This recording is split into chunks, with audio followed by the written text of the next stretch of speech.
इससे तो राबिया बसरी बेहतर रही आपसे। तो आप तसव्वुफ की दुनिया के मुनकिर हैं, नहीं अच्छा समझते, मगर आपके मुकाबले में मैं उनकी एक बात तो आपको सुनाता हूं कि उन्होंने एक दिन अपने एक हाथ में पानी उठाया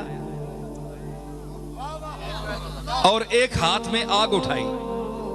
हसन बसरी ने पूछा या किसी और ने कि माई साहबा ये क्या कर रही हैं, और दौड़ने लगी। कहने लगी मैं दो ही झगड़े हैं, या जन्नत या जहन्नम। जन्नत की दुनिया, जन्नत की हवस में लोग इबादत करते हैं तो मैं इसको जलाऊंगी,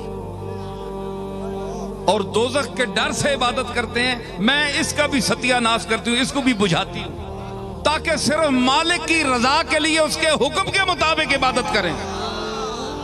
आपसे तो राबिया बसरी लाख दर्जा बेहतर रही कि उसने कहा कि हम तो तालिब रजा हैं, मालिक की रजा के तालिब हैं। इन चीजों को क्या समझते हैं?